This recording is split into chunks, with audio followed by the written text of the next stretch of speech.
ఒకసారి గురువు గారి దగ్గర నుంచి మనకు ప్రసాద రూపంలో గురువుగారు ప్రసన్నుడైతే మనకు ప్రసాదాన్ని ఇస్తాడు కదా. మనం భగవంతుని దగ్గర ప్రసాదాన్ని తెచ్చుకుంటున్నాం కదా, నైవేద్యం పెట్టి మనం ఇచ్చిన భోజనాన్నే తీసుకుంటున్నాం. స్పెషల్గా ఏమున్నది అందులో? ఏమున్నదంటే మనం భగవంతుడిని తృప్తిపరచడం కోసం చేసినాం కాబట్టి భగవంతుడు ప్రసన్నుడైతాడు. ఆ ప్రసన్నతనే మనకు ప్రసాద రూపంలో ఈ భోజనంతో పాటు ఆయన ప్రేమ కూడా వస్తుంది.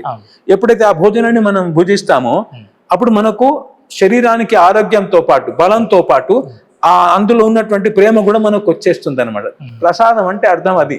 ఆయన ప్రసన్నత వల్ల మనకు ఆయన ఎనర్జీ ఏదైతే వస్తున్నదో, ప్రేమ ఏదైతే వస్తున్నదో అదనమాట. అది మన లోపల అంటే మనం తినే భోజనం కూడా మనం అంతఃకరణ శుద్ధి చేస్తున్నది. ఎందుకు చేస్తున్నది? అందులో ఏమున్నది? ప్రసాదం ఉన్నది, భగవంతుని ప్రసాదం. ఆ ప్రేమ వచ్చేసి ఈ ప్రేమకు కామక్రోధాలకు ఆపోజిట్ అనమాట. అవునా? ఈ ప్రేమకు శత్రువులు అవి. ఎక్కడైతే ప్రేమ ఉంటుందో అక్కడ కామక్రోధాలు ఉండవు, ఎక్కడైతే కామక్రోధాలు ఉంటాయో అక్కడ ప్రేమ ఉండదు అనమాట. అంటే సూర్యుడున్న చోట చీకటి ఉండదు, చీకటి ఉన్న చోట సూర్యుడు ఉండనట్టు. సో ఎప్పుడైతే ఆ ప్రసాదం వచ్చిందో అది వచ్చి అంతఃకరణ శుద్ధి చేసి నిల్చుండిపోతుంది. ఒకసారి అది నిల్చున్న తర్వాత ఏమవుతుందంటే మెడిటేషన్ చేసి గేట్ బయట పోయిన తర్వాత మళ్ళా ప్రపంచంలో పడ్డట్టు ఉండదు. ఎక్కడ పోయినా కానీ కృష్ణుడే కనబడుతుంటాడు మనకు. ఏది చూసినా కృష్ణమయమే. పూలు కనబడుతుంటే ఈ పూలను శ్రీకృష్ణుడికి మనము మాల చేయాలి, ఇంకేదో కనబడితే దీన్ని పోయి నైవేద్యం పెట్టాలి. ఏది చూసినా కానీ శ్రీకృష్ణ సంబంధంతో చూడడం మొదలెడతాం. అంటే ఓ రకమైన పిచ్చివాళ్ళలాగా అయిపోతాం అనమాట. ఎక్కడ చూసినా కృష్ణుడే కనబడడం మొదలెడతాడు. ఒకసారి గురువు గారు కృప దొరికిందంటే మనకు.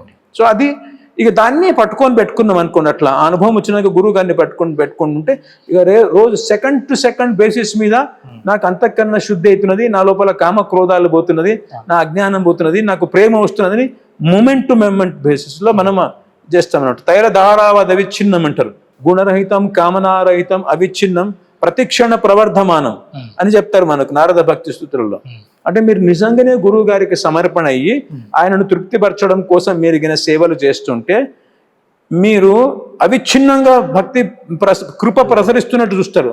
అవిచ్ఛిన్నంగా అంటే విరామం ఉండదు. ఇక ఎవ్రీ సెకండ్ నాకు గురువు గారి ప్రేమ వస్తూనే ఉంది, ఏదో పడుతున్నది నా లోపల అనుభవాల్లోకి వస్తుంది. ప్రతిక్షణ ప్రవర్ధమానం అంటే ఈ సెకండ్ కన్నా నెక్స్ట్ సెకండ్ నాకు ప్రేమ ఎక్కువైంది, మళ్ళీ ఎక్కువైంది, ఈ అనుభవంలోకి వస్తున్నట్టు.